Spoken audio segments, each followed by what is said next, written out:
ಐತಿಹಾಸಿಕ ಶ್ರೀ ಕನಕಾಚಲಪತಿ ದೇವಸ್ಥಾನದ ಅಧಿಕಾರಿಗಳ ನಿರ್ಲಕ್ಷ್ಯಕ್ಕೆ ಭಕ್ತರ ಆಕ್ರೋಶ ಕೇಳಿಬಂದಿದೆ. ದಾಸೋಹಕ್ಕೆ ಬಳಸ್ತಾ ಇದ್ದಾರಾ ಕೊಳೆತ ತರಕಾರಿ ಅನ್ನುವಂತ ಆರೋಪ ಕೂಡ ಇದೆ. ಗ್ರೇಡ್ ಎ ದೇವಸ್ಥಾನದಲ್ಲೇ ಅವ್ಯವಸ್ಥೆ ತಾಂಡವವಾಡ್ತಾ ಇದೆ. ಬರುವಂತ ಭಕ್ತಾದಿಗಳಿಗೆ ಇಲ್ವೇ ಇಲ್ಲ ಮೂಲ ಸೌಕರ್ಯ ಅನ್ನುವಂತ ಆರೋಪ ಕೂಡ ಕೇಳಿ ಬಂದಿದೆ. ಅಧಿಕಾರಿಗಳ ನಿರ್ಲಕ್ಷ್ಯ ಒಂದು ಕಡೆ ಆದ್ರೆ ಭಕ್ತರ ಆರೋಪ ಇನ್ನೊಂದು ಕಡೆ. ಕನಕಗಿರಿ ಪಟ್ಟಣದ ಪ್ರಸಿದ್ಧ ಹಾಗೂ ಐತಿಹಾಸಿಕ ಪುಣ್ಯಕ್ಷೇತ್ರವಾದ ಶ್ರೀ ಕನಕಾಚಲಪತಿ ದೇವಸ್ಥಾನದಲ್ಲಿ ಇತ್ತೀಚಿನ ದಿನಗಳಲ್ಲಿ ಮೂಲಭೂತ ಸೌಕರ್ಯಗಳ ಕೊರತೆ ಮತ್ತು ತೀವ್ರ ಅವ್ಯವಸ್ಥೆ ತಲೆದೂರಿದ್ದು, ಇದಕ್ಕೆ ದೇವಸ್ಥಾನದ ಆಡಳಿತ ಮಂಡಳಿ ಹಾಗೂ ಅಧಿಕಾರಿಗಳ ಬೇಜವಾಬ್ದಾರಿಯೇ ಕಾರಣ ಎಂದು ಸ್ಥಳೀಯರು ಮತ್ತು ಭಕ್ತಾದಿಗಳು ತೀವ್ರ ಆಕ್ರೋಶವನ್ನ ವ್ಯಕ್ತಪಡಿಸಿದ್ದಾರೆ. ಎರಡನೇ ತಿರುಪತಿ ಎಂದೇ ಖ್ಯಾತಿ ಪಡೆದಿರುವ ಎ ಗ್ರೇಡ್ ದೇವಸ್ಥಾನಕ್ಕೆ ಪ್ರತಿದಿನ ಸಾವಿರಾರು ಭಕ್ತರು ಆಗಮಿಸ್ತಾರೆ. ಆದ್ರೆ ಇಲ್ಲಿನ ದಯನೀಯ ಸ್ಥಿತಿ ಭಕ್ತರಲ್ಲಿ ಬೇಸರ ಮೂಡಿಸಿದೆ. ಅಲ್ಲದೆ ದೇವಸ್ಥಾನದ ಮುಂಭಾಗದಲ್ಲಿರುವ ಗಣೇಶ, ಸರಸ್ವತಿ ಹಾಗೂ ಹಿಂಭಾಗದಲ್ಲಿರುವ ಶ್ರೀ ಕೃಷ್ಣ ಮಂದಿರಕ್ಕೆ ಪೂಜೆ ಮಾಡ್ತಿಲ್ಲ ಹಾಗೂ ವರದಿಗಾರರ ಮನವಿಗೂ ಕೂಡ ಸ್ಪಂದನೆಯನ್ನ ನೀಡ್ತಾ ಇಲ್ಲ. ದಾಸೋಹಕ್ಕೆ ಬಳಸ್ತಾ ಇದ್ದಾರಾ ಕೊಳೆತ ತರಕಾರಿ? ದೇವಸ್ಥಾನದಲ್ಲಿ ಪ್ರತಿನಿತ್ಯ ನಡೆಯುವಂತ ಅನ್ನದಾಸೋಹಕ್ಕೆ ಗುಣಮಟ್ಟದ ಆಹಾರ ಪದಾರ್ಥಗಳನ್ನ ಬಳಸ್ತಾ ಇಲ್ಲ ಎಂಬ ಗಂಭೀರ ಆರೋಪ ಕೇಳಿಬಂದಿದೆ. ಹೊಸಪೇಟೆಯಿಂದ ಉಚಿತವಾಗಿ ಬರುವ ಮಾರುಕಟ್ಟೆಯಲ್ಲಿ ಉಳಿದು ಹೋದ ಕೊಳೆತ ಟೊಮ್ಯಾಟೊ, ಬದನೆಕಾಯಿ, ಮೆಣಸಿನಕಾಯಿ ಮುಂತಾದ ತರಕಾರಿಗಳನ್ನ ತಂದು ದಾಸೋಹದ ಅಡುಗೆಗೆ ಬಳಸಲಾಗ್ತಾ ಇದೆ ಎಂದು ಭಕ್ತರು ದೂರಿದ್ದಾರೆ. ಸ್ಥಳೀಯವಾಗಿ ಉತ್ತಮ ತರಕಾರಿಗಳು ಲಭ್ಯವಿದ್ರೂ ಕೂಡ ಅಧಿಕಾರಿಗಳು ಕಮಿಷನ್ ಆಸೆಗೆ ಬಿದ್ದು ಈ ರೀತಿ ಭಕ್ತರ ಆರೋಗ್ಯದ ಜೊತೆ ಚೆಲ್ಲಾಟವಾಡ್ತಾ ಇದ್ದಾರೆ ಎಂದು ಕೂಡ ಆರೋಪ ಮಾಡಲಾಗಿದೆ. ಉಚಿತವಾಗಿ ಭಕ್ತಿಯಿಂದ ತರಕಾರಿಗಳನ್ನ ದಾಸೋಹಕ್ಕೆ ನೀಡಿದ್ರೆ ಭಕ್ತರೇ ಬಂದು ದೇವಸ್ಥಾನಕ್ಕೆ ನೀಡಿ ರಶೀದಿಯನ್ನ ಪಡಿಬೇಕು. ಬಾಡಿಗೆಗಾಗಿ 3,000 ರೂಪಾಯಿ ಯಾಕೆ ಪಡೆದ್ರು ಅನ್ನುವಂತ ಪ್ರಶ್ನೆಯನ್ನ ಭಕ್ತರು ಕೇಳಿದ್ದಾರೆ. ಅಲ್ಲದೆ ಇಲ್ಲಿ ಅನ್ನ ಮತ್ತು ಸಾಂಬಾರ್ ಎರಡನ್ನೂ ಕೂಡ ಸರಿಯಾಗಿ ಬೇಯಿಸದೆ ಬೇಜವಾಬ್ದಾರಿಯಿಂದ ವಿತರಣೆ ಮಾಡಲಾಗ್ತಾ ಇದೆ ಅಂತ ಕೂಡ ಹೇಳಲಾಗ್ತಾ ಇದೆ. ಸ್ವಚ್ಛತೆಯ ಸಂಪೂರ್ಣ ಕೊರತೆ, ರೋಗದ ಭೀತಿ. ದೇವಸ್ಥಾನದ ಆವರಣ, ಶೌಚಾಲಯಗಳು ಮತ್ತು ಕುಡಿಯುವ ನೀರಿನ ಘಟಕಗಳ ಸುತ್ತಮುತ್ತ ತೀವ್ರ ಗಲೀಜು ಆವರಿಸಿಬಿಟ್ಟಿದೆ. ಲಕ್ಷಾಂತರ ರೂಪಾಯಿ ವೆಚ್ಚದಲ್ಲಿ ನಿರ್ಮಾಣ ಮಾಡಲಾದ ಶುದ್ಧ ಕುಡಿಯುವ ನೀರಿನ ಘಟಕಗಳು ಸಮರ್ಪಕವಾಗಿ ಕಾರ್ಯನಿರ್ವಹಿಸ್ತಾ ಇಲ್ಲ. ದೇವಸ್ಥಾನದಲ್ಲಿ ನಿಯೋಜನೆಗೊಂಡಿರುವ ಸಿಬ್ಬಂದಿಗಳು ತಿಂಗಳಿಗೆ 40,000 ರಿಂದ 50,000 ಸಂಬಳ ಪಡಿತಿದ್ರು ಕೂಡ ಯಾವುದೇ ಕೆಲಸ ಮಾಡ್ತಾ ಇಲ್ಲ. ಕೇವಲ ಕುಳಿತು ಸಂಬಳ ಪಡಿತಿದ್ದಾರೆ ಅಂತ ಸಾರ್ವಜನಿಕರು ದೂರಿದ್ದಾರೆ. ಶೌಚಾಲಯಗಳಲ್ಲಿ ನೀರಿನ ವ್ಯವಸ್ಥೆ ಇಲ್ಲದೆ ಇಡೀ ಆವರಣ ದುರ್ವಾಸನೆ ಬೀರ್ತಾ ಇದೆ. ಭಕ್ತರು ಸಾಂಕ್ರಾಮಿಕ ರೋಗಗಳ ಭೀತಿಯಲ್ಲಿದ್ದಾರೆ. ಮಹಿಳಾ ಭಕ್ತರಿಗೆ ಸಿಗ್ತಾ ಇಲ್ಲ ಮೂಲಭೂತ ಸೌಕರ್ಯ. ದೂರದ ಊರುಗಳಿಂದ ಬರುವಂತ ಮಹಿಳಾ ಭಕ್ತರಿಗೆ ದೇವಸ್ಥಾನದಲ್ಲಿ ಕನಿಷ್ಠ ಶೌಚಾಲಯದ ವ್ಯವಸ್ಥೆಯೂ ಇಲ್ಲದಂತಾಗಿದೆ. ಶೌಚಾಲಯಗಳು ಬೀಗ ಹಾಕಲ್ಪಟ್ಟಿದ್ದು ಅಥವಾ ಬಳಕೆಗೆ ಯೋಗ್ಯವಲ್ಲದ ಸ್ಥಿತಿಯಲ್ಲಿ ಇರೋದ್ರಿಂದ ಮಹಿಳೆಯರು ಬೀದಿಗಳಲ್ಲಿ ಮತ್ತು ಬಯಲಿನಲ್ಲಿ ಶೌಚಕ್ಕೆ ಹೋಗಬೇಕಾದ ಅನಿವಾರ್ಯತೆ ಎದುರಾಗ್ಬಿಟ್ಟಿದೆ. ಇದು ಮಹಿಳೆಯರ ಸುರಕ್ಷತೆ ಮತ್ತು ಘನತೆಗೆ ಧಕ್ಕೆ ತರ್ತಾ ಇದೆ ಎಂದು ಭಕ್ತರು ಆಕ್ರೋಶವನ್ನ ಹೊರಹಾಕಿದ್ದಾರೆ. ಅಧಿಕಾರಿಗಳ ಗೈರ್ಹಾಜರಿ, ತಹಸೀಲ್ದಾರ್ ಗಮನಕ್ಕೆ. ಇಷ್ಟೆಲ್ಲ ಅವ್ಯವಸ್ಥೆಗಳಿದ್ರೂ ಕೂಡ ದೇವಸ್ಥಾನದ ಮುಖ್ಯ ಅಧಿಕಾರಿಗಳು ಸ್ಥಳದಲ್ಲಿ ಸರಿಯಾಗಿ ಕಾರ್ಯನಿರ್ವಹಿಸ್ತಾ ಇಲ್ಲ. ಸ್ಥಳೀಯ ಕಮಿಟಿ ಅಥವಾ ಆಡಳಿತ ಮಂಡಳಿ ಕಣ್ಣು ಮುಚ್ಚಿ ಕುಳಿತುಕೊಂಡ್ಬಿಟ್ಟಿದೆ. ಇತ್ತೀಚೆಗೆ ತಹಸೀಲ್ದಾರರು ಭೇಟಿಯನ್ನ ನೀಡಿ ಪರಿಶೀಲನೆಯನ್ನ ನಡೆಸಿದಾಗ ಮಾತ್ರ ಅಧಿಕಾರಿಗಳು ತಾತ್ಕಾಲಿಕವಾಗಿ ಸ್ವಚ್ಛತೆಯನ್ನ ಮಾಡಿಸಿದ್ದಾರೆ. ಆದ್ರೆ ನಂತರ ಪರಿಸ್ಥಿತಿ ಮಾಮೂಲಿನಂತಾಗ್ಬಿಟ್ಟಿದೆ ಅಂತ ಕೂಡ ಸ್ಥಳೀಯರು ಹೇಳಿಕೆಯನ್ನ ನೀಡಿದ್ದಾರೆ. ಸಚಿವರು ಈ ಕ್ಷೇತ್ರಕ್ಕೆ 3 ಬಾರಿ ಆಯ್ಕೆಯಾಗಿದ್ರೂ ಕೂಡ ದೇವಸ್ಥಾನದ ಅಭಿವೃದ್ಧಿಗೆ ಯಾವುದೇ ಕೊಡುಗೆಯನ್ನ ನೀಡಿಲ್ಲ.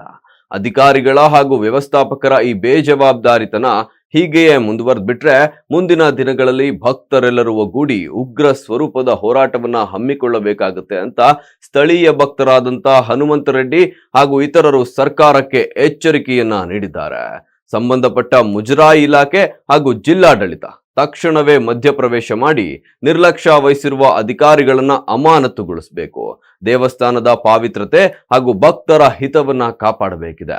ಇನ್ನು ಸ್ಥಳೀಯ ಭಕ್ತರಾದ ಹನುಮಂತ ರೆಡ್ಡಿ ಮಹಲಿಮನಿ ಮಾತನಾಡಿ, ದೇವಸ್ಥಾನದಲ್ಲಿ ನಡೆಯುತ್ತಿರುವ ಅನ್ನದಾಸೋಹಕ್ಕೆ ಕಳಪೆ ಗುಣಮಟ್ಟದ ಸಾಮಗ್ರಿಗಳನ್ನ ಬಳಸಲಾಗ್ತಾ ಇದ್ದು ಕಮಿಷನ್ ದಂಧೆಯ ಕಾರಣಕ್ಕಾಗಿ ಅಧಿಕಾರಿಗಳು ಈ ರೀತಿ ಮಾಡ್ತಾ ಇದ್ದಾರೆ.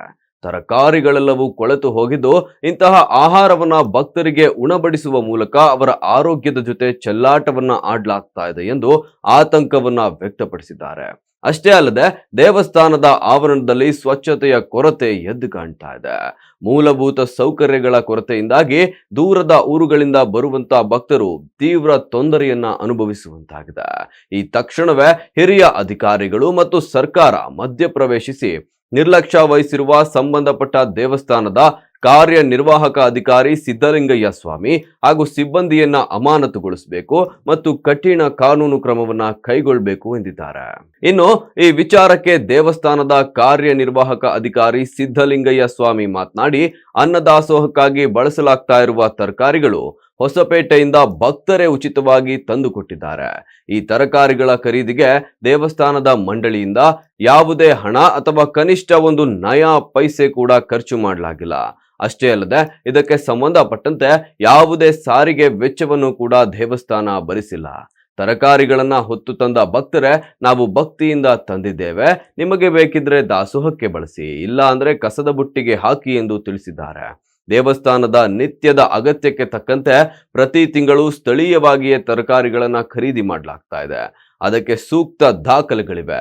ಜಾತ್ರಾ ಮಹೋತ್ಸವ ಸಂದರ್ಭದಲ್ಲಿ ಮಾತ್ರ ಹೆಚ್ಚಿನ ಪ್ರಮಾಣದ ತರಕಾರಿಗಳನ್ನ ಭಕ್ತರು ಉಚಿತವಾಗಿ ಕಳುಹಿಸಿಕೊಟ್ಟಿರ್ತಾರೆ. ಭಕ್ತರ ಆರೋಪಗಳು ಕೇಳಿ ಬಂದ ಹಿನ್ನೆಲೆಯಲ್ಲಿ ಇನ್ನು ಮುಂದೆ ಇಂತಹ ತರಕಾರಿಗಳನ್ನ ಸ್ವೀಕರಿಸೋದಿಲ್ಲ ಎಂದಿದ್ದಾರೆ. ಇನ್ನು ಸ್ಥಳೀಯ ವ್ಯಾಪಾರಿ ನಾಗರಾಜ್ ಹೊಸಪೇಟೆ ಅವರನ್ನ ಪ್ರಶ್ನೆ ಮಾಡಿದಾಗ, ತರಕಾರಿಯನ್ನ ಭಕ್ತಿಯಿಂದ ಕಳುಹಿಸಿಕೊಟ್ಟಿದ್ದೇವೆ. ತಾವು ಸ್ಥಳದಲ್ಲಿ ಇಲ್ಲದ ಕಾರಣ ಮನೆಯವರು ಮತ್ತು ಕೆಲಸದವರು ಗಾಡಿಗೆ ಸಿಕ್ಕ ತರಕಾರಿಗಳನ್ನ ತುಂಬಿಸಿ ಕಳಿಸಿದ್ದಾರೆ. ಈ ಬಾರಿ ತರಕಾರಿ ಕಳಿಸುವಲ್ಲಿ ತಪ್ಪಾಗಿದೆ, ಕ್ಷಮಿಸಿ. ಬಾಡಿಗೆಗಾಗಿ 3,000 ರೂಪಾಯಿ ಹಣ ಪಡೆದುಕೊಂಡಿದ್ದೇನೆ, ಬೇಕಿದ್ರೆ ವಾಪಸ್ ಫೋನ್ ಪೇ ಮಾಡ್ತೇನೆ ಎಂದು ತಪ್ಪೊಪ್ಪಿಕೊಂಡಿದ್ದಾರೆ. ಆದ್ರೆ ಇನ್ನು ಮೇಲಾದ್ರೂ ದೇವಸ್ಥಾನದ ಆಡಳಿತ ಮಂಡಳಿ ಎಚ್ಚೆತ್ತುಕೊಂಡು ಭಕ್ತರಿಗೆ ಮೂಲ ಸೌಕರ್ಯದ ಜೊತೆ ಇಲ್ಲಿರುವ ಎಲ್ಲಾ ಕುಂದುಕೊರತೆಗಳನ್ನ ಸರಿಪಡಿಸ್ಕೊಂಡು ಹೋಗ್ತಾರಾ ಅಂತ ಕಾದು ನೋಡ್ಬೇಕಿದೆ. ಅವರು ಸುತ್ತರದು ಒಂದು ಯಾವುದೇ ಒಂದು ಸ್ವಚ್ಛತೆ ಇಲ್ಲ, ಒಂದು ಕೆಲಸ ಇಲ್ಲ. ಅವ್ರ 10 ಸಿಬ್ಬಂದಿಗಳು ಇದ್ರು ಅವ್ರಿಗೆ ಏನ್ ಕಣ್ಣು ಮುಚ್ಕೊಂಡು ಸುಮ್ಕೆ ಪಗಾರ ಕೊಡುತ್ತೆ ಗೌರ್ಮೆಂಟ್, ಅವ್ರಿಗೆ ಕೆಲಸವನ್ನು ತಗಂತೈತಿ. ಇಲ್ಲಿ ಇರ್ತಕ್ಕಂತ ಸಮಸ್ಯೆಗಳು 108 ಇದಾವೆ. ಒಂದು ಸ್ವಚ್ಛತೆ ನೋಡಿನಪ್ಪ ಅಂದ್ರೆ ನೋಡಿದ್ರ ಬರೀ ಕಸ, ಅಲ್ಲಿ ಹೊರಗಡೆ ಬರೀ ಕಸ, ಬರೀ ಸ್ವಚ್ಛ. ಅವ್ರು ಬರೀ ಗುಡಿಯಾಗ ಕುಂತ್ಕೊಂಡು ಕೆಲಸ ಪಗಾರ ತಗಂತಾರ. ಅವ್ರೆಲ್ಲ ಕೆಲಸ ಮಾಡಂಗಿಲ್ಲ. 40,000 50,000 ಪಗಾರ ತಗೊಂತಾರ. ಯಾವುದೇ ಒಂದು ಲ್ಯಾಟ್ರಿನ್ ರೂಮ್ನಾಗಂತೂ ಅಲ್ಲಿ ನೋಡ್ಬಾರ್ದು, ಅಲ್ಲಿ ಅಂತೂ ನೀರ್ ಹಾಕಂಗಿಲ್ಲ, ಅಂತ ಪರಿಸ್ಥಿತಿ ಇದೆ. ಖುಷಿ ಆಯ್ತು, ಕೈ ತೋರ್ಸಿ ಏನಾಗಲ್ಲ. ಇಲ್ಲಿ ದಾಸೋಹ ಕಡಿಗೆ ಎಲ್ಲ ಮೆಟೀರಿಯಲ್ಸ್ ಬರ್ತಾವ್ರಿ. ಕಾಯಿಗಟ್ಟಿ ಫ್ರೆಶ್ ಮಾಲ್ ಸಿಗುತ್ತೆ ಇಲ್ಲಿ ನಮ್ಮ ಕನಗಿರಿಯಲ್ಲಿ. ಆದ್ರೆ ಎಷ್ಟು ಇವು ಸವಾಲ್ಗಳಾಗ್ತಾವ್ರಿ. ವಾರದೊಳಗೆ 3 ಸತಿ ಸವಾಲಾಗುತ್ತೆ ಇಲ್ಲಿ. ಬೆಳಿಗ್ಗೆ ಫ್ರೆಶ್ ಮಾಲ್ ಬರ್ತ, ಆದ್ರೂ ಹೊಸಪೇಟೆಲಿದ್ದ ಮಾಲ್ ತರಿಸ್ತಾರ. ಅಂದ್ರೆ ಇದು ಉದ್ದೇಶ ಏನು? ಅವ್ರಿಗೆ ಇಲ್ಲಿ ನಾವು ಕರೆಕ್ಟ್ ಇಲ್ಲಿ ತಗೊಂಬಂದ್ರೆ ಇಲ್ಲಿ ಕರೆಕ್ಟ್ ನಾವು ಚೀಟಿ ಕೊಡ್ತೀವಿ, ಬಿಲ್ ಕೊಡ್ತೀವಿ ಅಂತಂದ ಹೇಳಿ, ಅಲ್ಲಿ ಅನ್ನಪ್ಪ ಅಂದ್ರೆ ಕಮಿಷನ್ ತಿನ್ನಕ್ ಬರ್ತು, ಪರ್ಸೆಂಟೇಜ್ ತಿನ್ನಕ್ ಬರ್ತಂತಂದ ಹೇಳಿ ಈ ತರ ಮಾಡ್ತಾರ. ಇಲ್ಲಿ ವೇಸ್ಟೇಜ್ ಮಾಲ್ ತಂದು ಇಲ್ಲಿ ಕೊಳತಂತ ಮಾಲ್ ನೋಡ್ತಿರಲ್ಲ, ನೀವ ನೋಡಿರಲ್ಲ, ಆ ಕೊಳತಂತ ಮಾಲ್ ತಂದು ಇಲ್ಲಿ ಭಕ್ತರಿಗೆ ತಿನ್ನಿಸ್ತಾರ ಅಂತಂದ ಹೇಳಿ ನಾನು ಈ ಮುಖಾಂತರ ಹೇಳ್ತೀನಿ. ಇಲ್ಲಿ ಕನಕಾಚಲಪತಿ ದೇವಸ್ಥಾನದಲ್ಲಿ ದಿನ ಅನ್ನದಾಸೋಹ ಇದೆ. ಒಂದ್ ಸರಿಗೆ ಅಲ್ಲಿ ಅನ್ನ ಸರಿಗೆ ಕುದ್ದಿರಂಗಿಲ್ಲ, ಸಾಂಬಾರ್ ಅಂತೂ ಸರಿಯಾಗಿ ಮಾಡಂಗಿಲ್ಲ. ಒಂದಂತ ಭಕ್ತಾದಿಗಳು ಬೇಜವಾಬ್ದಾರಿಲಿದ್ದು ಇಲ್ಲಿ ಅಡಿಗೆ ಮಾಡಿ ಅವರಿಗೆ ತಿನ್ನಿಸಿ ಕಳಿಸ್ಬಿಡ್ತಾರ. ಒಂದ್ ಯಾವುದೇ ಸ್ವಚ್ಛತೆ ಇಲ್ಲ. ಇದ್ರ ಬಗ್ಗೆ ಯಾರು ಒಬ್ರು ಹೇಳಂಗಿಲ್ಲ, ಒಬ್ರು ಕೇಳಂಗಿಲ್ಲ. ಗ್ರಾಮಾಂತರ ಅಂತ ಗ್ರಾಮ ಇಲ್ಲಿ ಕನಕಿರಿತ ಇರ್ತಕ್ಕಂಥ ಭಕ್ತಾದಿಗಳು ಕಣ್ಣು ಮುಚ್ಕೊಂಡು ಕುಂತಾರೋ. ಕಮಿಟಿ ಒಂದೈತೆ, ಕಮಿಟಿ ಅದಂತೂ ಕಣ್ಣು ಮುಚ್ಕೊಂಡು ಕಮಿಟಿ ಕುಂತಿಬಿಡತ್ತೆ. ಯಾವುದೇ ಒಂದು ಕಮಿಟಿ ಕೆಲಸ ಮಾಡಂಗಿಲ್ಲ, ಜಬರ್ಸಂಗಿಲ್ಲ. ಇಲ್ಲಿ ಇರ್ತಕ್ಕಂಥ ಅಧಿಕಾರಿ ಆತ ಇಲ್ಲಿ ಬೇರೆ ಊರಿಗೆ ಬಿಟ್ಟಾನ. ಯಾವುದೇ ಒಂದು ಕೆಲಸ ಮಾಡ್ಬೇಕಾದ್ರಪ್ಪ ಅಂದ್ರ ಇಲ್ಲಿ ಎಲ್ಲಾರು ನಾವು ಒಳಗೆ ತಗೊಂಡು ಅದು ಬೇರೆ ಊರಿ ಇಲ್ಲಿ ಎಲ್ಲ ದೇವಸ್ಥಾನ ಹೊಲ ಸೇವಿಸ್ಯಾರ ಅಂತ ಈ ಮುಖಾಂತರ ಹೇಳ್ತೀನಿ.